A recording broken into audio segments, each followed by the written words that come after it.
Good morning. Hello dear all aspirant. Welcome to Success Buzz Academy. শুরু করছি আমাদের daily current অ্যাফেয়ার্সের class.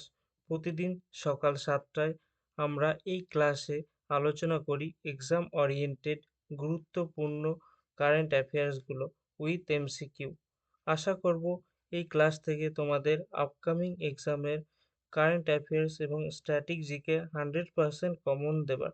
তাই তোমরা মনোযোগ সহকারে শেষ পর্যন্ত দেখবে এবং ক্লাসটিতে অবশ্যই একটি লাইক করবে এবং চ্যানেলে নতুন হলে অবশ্যই সাবস্ক্রাইব করে বেল আইকনটি ক্লিক করে নেবে যাতে সব গুরুত্বপূর্ণ ক্লাস এবং জব আপডেটের নোটিফিকেশন পাও।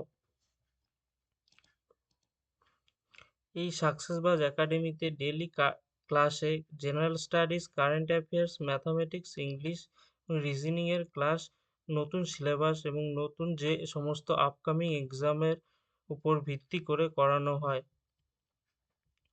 আমাদের আজকে 19 জানুয়ারি এই ক্লাসে প্রথমে দেখে নেব আগের দিনের ক্লাসে করানো গুরুত্বপূর্ণ কারেন্ট অ্যাফেয়ার্সের রিভিশন। দেন আমরা আজকের কারেন্ট অ্যাফেয়ার্স ডিটেলসে আলোচনা করব এমসিকিউ সহ এবং static GK West Bengal exam oriented. আগের দিনের হোমওয়ার্ক অনেকেই অ্যান্সার করেছিলে এবং এটা ছিল পশ্চিমবঙ্গের কোন জেলাকে ভারতের রুর বলা হয়। তাহলে এখানে উত্তর হচ্ছে দুর্গাপুর। এখানে একটু ভুল আছে, কোন শহরকে ভারতের রুর বলা হয়, তাহলে উত্তর হবে দুর্গাপুর। কুইক রিভিশনে চলে যাচ্ছি দেরি না করে। ভারতের প্রথম বন্দে ভারত স্লিপার ট্রেনটি কোন দুটি স্টেশনের মধ্যে চলাচল করবে? উত্তর হবে হাওড়া থেকে গুয়াহাটি, উত্তর বি। পরবর্তী কোশ্চেন ছিল আইবিএ ব্যাংকিং পুরস্কার 2026-এ কর্ণাটক ব্যাংক কোন বিভাগে বিজয়ী হয়েছে? তাহলে উত্তর ছিল কি B, best fintech and DPI adaptation. IBA Indian Bank Association, যার ফুল ফর্ম আইবিএর ফুল ফর্ম ইন্ডিয়ান ব্যাংক অ্যাসোসিয়েশনের সদর দপ্তর কোথায় অবস্থিত? এর উত্তর হবে ডি, মুম্বাই। পরবর্তী কোশ্চেন ছিল ভারতের প্রথম নমো বুক ফেস্ট কোথায় অনুষ্ঠিত হলো? কোথায় অনুষ্ঠিত হলো? উত্তর হবে বি, নতুন দিল্লিতে। পরবর্তী ছিল প্রতি বছর কোন তারিখে লোকপাল দিবস বা লোকপালের প্রতিষ্ঠাতা দিবস পালন করা হয়? উত্তর হবে সি, 16ই জানুয়ারিতে। লোকপালের চেয়ারম্যান এবং সদস্যদের পদের মেয়াদ কত বছর? উত্তর কি হবে বি, 5 বছর অথবা 70 বছর বয়স পর্যন্ত, যেটি আগে হবে সেটি। 2026 সালে ওয়ার্ল্ড ইকোনমিক ফোরামের বার্ষিক সভা কোথায় অনুষ্ঠিত হচ্ছে? উত্তর হবে সি, দাভোস, সুইজারল্যান্ডে। ওয়ার্ল্ড ইকোনমিক ফোরাম এর প্রতিষ্ঠাতা এবং বর্তমান কার্যনির্বাহী চেয়ারম্যান কে? উত্তর কি হবে সি, ক্লজ শোয়াব। পরবর্তী কোশ্চেন ছিল 2026 সালের প্রযুক্তি জগতের সর্বোচ্চ সম্মান আইইইই মেডেল অফ অনারের জন্য কার নাম ঘোষণা করা হয়েছে? তাহলে উত্তর হবে কি বি, জেনসেন ওয়াং। পরবর্তী নীতি আয়োগের পরিকল্পনা অনুযায়ী ভারতের কোন জেলাকে আদা রাজধানী গিঞ্জার ক্যাপিটাল অফ ইন্ডিয়া হিসাবে গড়ে তোলা হচ্ছে? উত্তর হবে কি বি, নামসই, অরুণাচল প্রদেশ। তার পরবর্তী প্রশ্ন নীতি আয়োগের বর্তমান সিইও কে? তাহলে উত্তর হবে কি সি, বিভিআর সুব্রমণিয়াম। 2026 সালের আইসিসি অনূর্ধ্ব-19 পুরুষ ক্রিকেট বিশ্বকাপে কোন দুটি দেশ অনুষ্ঠিত হবে? কোন দুটি দেশে অনুষ্ঠিত হবে? জিম্বাবুয়ে ও নামিবিয়া, অর্থাৎ বি। এখানে কিন্তু প্রথম অনুষ্ঠিত হতে চলেছে। আমাদের অগ্নি পরীক্ষা ব্যাচ, এখানে তোমরা পাচ্ছ personality test, body language, advance interview, question analysis, current affairs, mock interview, ethics and confidence. যারা ডাব্লিউবিপি কনস্টেবলের ইন্টারভিউ দিতে যাচ্ছ তাদের জন্য খুবই গুরুত্বপূর্ণ। অনেকেই অ্যাডমিশন হয়েছে এবং আর অল্প কিছু সিট বাকি আছে। যারা অ্যাডমিশন নিতে চাও তারা নিচের দেওয়া নাম্বারগুলিতে কন্ট্যাক্ট করে ডিটেলসে জেনে নেবে। আজকের প্রথম কারেন্ট অ্যাফেয়ার্সটি হলো নীতি আয়োগ 2026 সালের জানুয়ারি মাসে রপ্তানি প্রস্তুতি সূচক ইপিআই 2024-এর চতুর্থ সংস্করণ প্রকাশ করেছে। শীর্ষ রাজ্য কোনটা রয়েছে? বড় রাজ্যগুলির মধ্যে মহারাষ্ট্র প্রথম স্থান অধিকার করেছে। এটা অবশ্যই মনে রাখবে, প্রথম স্থান কোন রাজ্য অধিকার করেছে? মহারাষ্ট্র। শীর্ষ রাজ্য 1 মহারাষ্ট্র, স্কোর 68.1, 2 তামিলনাড়ু, 3 গুজরাট, 4 উত্তরপ্রদেশ, 5 অন্ধ্রপ্রদেশ। ক্ষুদ্র রাজ্য ও হিমালয় অঞ্চলের মধ্যে এই বিভাগে উত্তরাখণ্ড শীর্ষস্থান দখল করেছে। এরপরে রয়েছে জম্মু কাশ্মীর এবং নাগাল্যান্ড। লক্ষ্য কি? এই যে নীতি আয়োগের যে ইপিআই যে সূচক, এর লক্ষ্য হচ্ছে ভারতের লক্ষ্য ২০৩০ সালের মধ্যে রপ্তানি পণ্য $1 ট্রিলিয়ন নিয়ে যাওয়া। এই সূচকটি রাজ্যগুলির মধ্যে সুস্থ প্রতিযোগিতা অর্থাৎ কম্পিটিটিভ ফেডারালিজম তৈরি করতে সাহায্য করে। পর এর কোশ্চেন কি হতে পারে তোমাদের আপকামিং এক্সামে?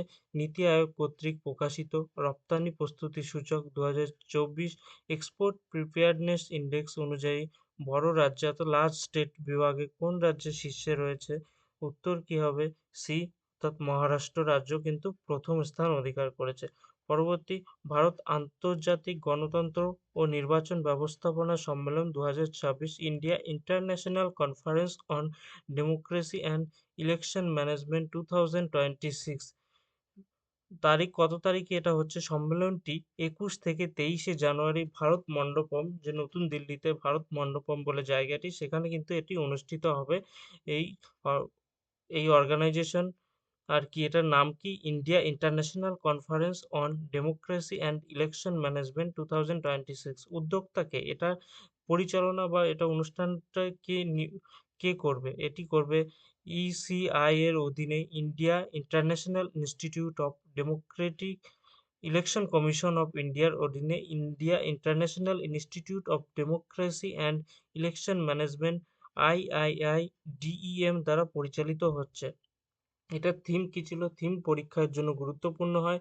থিম হয় ২০২৬ সালের থিম হলো একটি অন্তর্ভুক্তিমূলক, শান্তিপূর্ণ, স্থিতিস্থাপক এবং টেকসই বিশ্বের জন্য গণতন্ত্র। থিম অবশ্যই বারবার পড়বে যাতে তোমাদের মনে থাকে। এর থিম হচ্ছে democracy for an inclusive, peaceful, resilient and sustainable world. পরবর্তী এখান থেকে প্রশ্ন কি হতে পারে? ২০২৬ সালের জানুয়ারিতে অনুষ্ঠিত India international conference on democracy and election management IICDEM এর থিম কি? থিম তাহলে কি? এখানে উত্তর হবে সি, একটি গুরুত্বপূর্ণ, অন্তর্ভুক্তিমূলক, শান্তিপূর্ণ, স্থিতিস্থাপক এবং টেকসই বিশ্বের জন্য গণতন্ত্র। পরবর্তী খুব গুরুত্বপূর্ণ, national highway authority of India তাদের নাগরিক কেন্দ্রিক উদ্যোগ, মানে হচ্ছে যে মানুষের জন্য কিন্তু একটা উদ্যোগ নিয়েছিলেন, ক্লিন টয়লেট পিকচার চ্যালেঞ্জ। এর সময়সীমা ৩০শে জুন ২০২৬ পর্যন্ত বাড়িয়ে দিয়েছেন। এটা কি? একটু এটা ডিটেলসে জেনে নেই।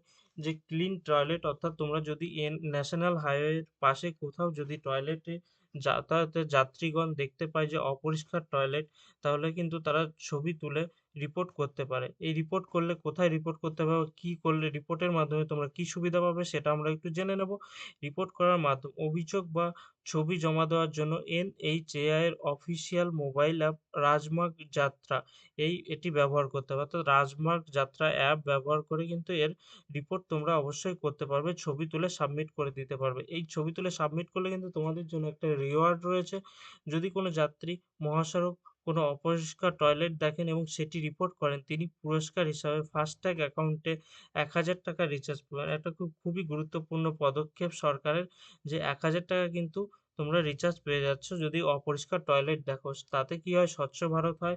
মানে তারাও একটা উদ্যোগ নিতে পারে যে হ্যাঁ, এখানে নোংরা আছে, এটা পরিষ্কার করতে হবে।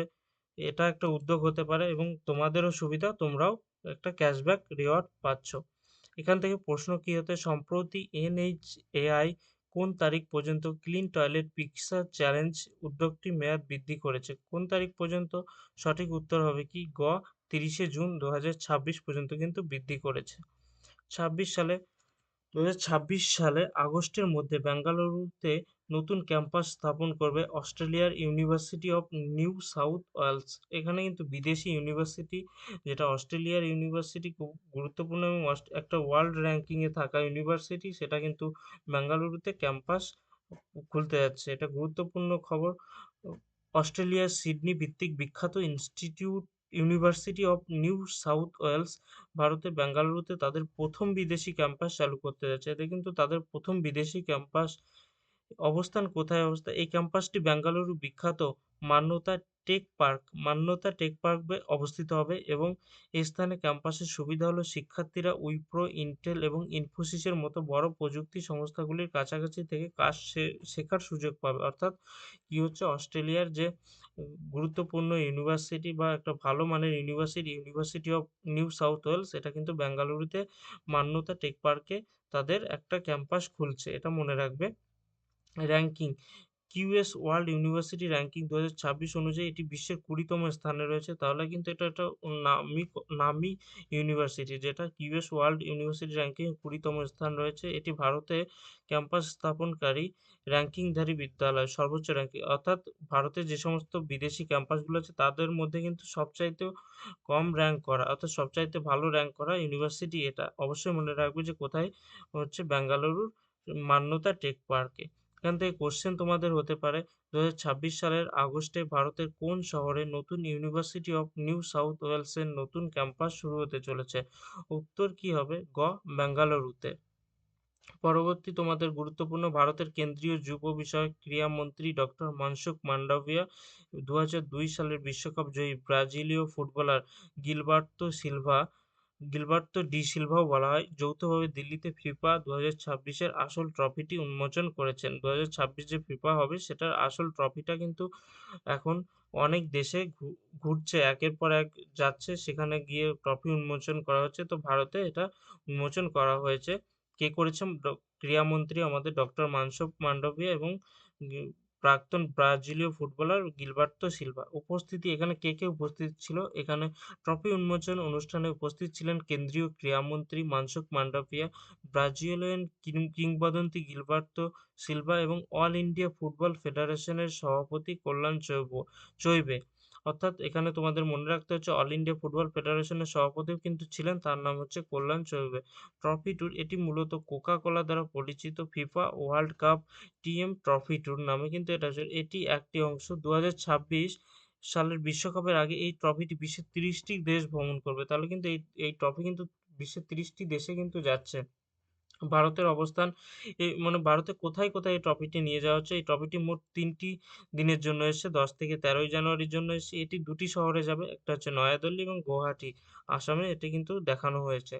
এখান থেকে কোশ্চেন, তোমাদের গুরুত্বপূর্ণ কোশ্চেন হতে পারে পরীক্ষার জন্য, ২০২৬ সালের ফিফা বিশ্বকাপ ট্রফিটি ভারতের কোন দুটি শহরে প্রদর্শিত হয়েছে? তাহলে কোন দুটি শহরে প্রদর্শিত হয়েছে? উত্তর হবে কি, দেখে নাও, খ. দিল্লি ও গুয়াহাটিতে। এবার এখান থেকে একটা স্ট্যাটিক, যেটা ২০২৬ সালের ফিফা বিশ্বকাপ সম্বন্ধে। এই বিশ্বকাপটি যৌথভাবে কিন্তু ৩টি দেশ আয়োজন করছে, মনে রাখবে ৩টি দেশের নাম কিন্তু একদম মুখস্থ করে রাখবে: মার্কিন যুক্তরাষ্ট্র, কানাডা, মেক্সিকো। মার্কিন যুক্তরাষ্ট্র, কানাডা, মেক্সিকো, এই ৩টি দেশ মিলে কিন্তু এই ফিফা বিশ্বকাপ আয়োজন করবে ২০২৬ সালে। এটি হবে ইতিহাসের প্রথম বিশ্বকাপ যেখানে ৪৮টি দল অংশগ্রহণ করবে। কিছুদিন আগে একটা পরীক্ষায় কিন্তু কোশ্চেন এসেছিল, আমি দেখেছি যে ফিফা বিশ্বকাপে এবছর কতগুলি দল অংশগ্রহণ করবে। এখানে কিন্তু ৪৮টি, আগে কম ছিল এখন বেড়েছে, সেই জন্য গুরুত্বপূর্ণ, অবশ্যই মনে রাখছো তোমরা, ৪৮টি দল অংশগ্রহণ করবে। পরবর্তী, টিউনিশিয়ার প্রতিভাবান চলচ্চিত্র নির্মাতা জুবায়ের জালসি এর স্বল্পদৈর্ঘ্য চলচ্চিত্র লিলির জন্য দুবাই অনুষ্ঠিত বিশ্বের বৃহত্তম এআই ফিল্ম অ্যাওয়ার্ড জিতেছেন। দুবাই কিন্তু বিশ্বের বৃহত্তম এআই ফিল্ম অ্যাওয়ার্ড জিতেছেন। তার তার চলচ্চিত্রটির নাম কি? লিলি, এবং শর্ট চলচ্চিত্র। এখানে বিজয়ী দেশ জুবায়ের জালসি, তিনি টিউনিশিয়ার একজন চলচ্চিত্র নির্মাতা। এনার বাড়ি কোথায়? টিউনিশিয়াতে। চলচ্চিত্রের নাম লিলি। এটি ৯ মিনিটের স্বল্প দৈর্ঘ্য চলচ্চিত্র। পুরস্কারের মূল ১ মিলিয়ন মার্কিন ডলার কিন্তু পুরস্কার পাচ্ছেন। বিশ্বের বৃহত্তম এআই ফিল্ম প্রাইজ। প্রযুক্তি, এখানে এআই সিনেমাটি অন্তত ৭০% কাজগুলো গুগল জেমিনাই এবং অন্যান্য এআই টুলের মাধ্যমে করা হয়েছে। এটা কিন্তু সম্পূর্ণভাবে এআই দ্বারাই করা হয়েছে, সেই জন্য এই বিভাগে এই সিনেমাটির জন্য তিনি পেয়েছেন। এই সিনেমাটার নাম মনে রাখছো অবশ্যই, লিলি। ভেন্যু কোথায় ছিল? এই যে হয়েছে এআই অ্যাওয়ার্ড জিতেছেন, এর ভেন্যু কোথায় ছিল? দুবাই, সংযুক্ত আরব আমিরাতে অনুষ্ঠানটি ছিল। ১ বিলিয়ন ফলোয়ার সামিট এটার নাম ছিল। এটা ৪ নম্বর ছিল, এটার নাম হয় ১ বিলিয়ন ফলোয়ার সামিট। এখান থেকে প্রশ্ন হতে পারে, জুবায়ের জালসি তার কোন চলচ্চিত্রের জন্য $১ মিলিয়ন এই পুরস্কার পেয়েছেন? কোন চলচ্চিত্রের জন্য? চলচ্চিত্রের নাম অবশ্যই গুরুত্বপূর্ণ, লিলি। পরবর্তী ভারত সরকারের অর্থ মন্ত্রকের অধীনে থাকা ডিপার্টমেন্ট অফ ফিনান্সিয়াল সার্ভিস, যাকে সংক্ষেপে বলা হচ্ছে ডিএফএস, সম্প্রতি কেন্দ্রীয় সরকারের কর্মচারীদের জন্য একটি বড় ঘোষণা করেছেন। তারা CGHS, central government health scheme উপভোক্তাদের জন্য পরিপূর্ণ মেডিক্লেম আয়ুষ বীমা নামক ঐচ্ছিক স্বাস্থ্য বীমা প্রকল্প চালু করেছেন।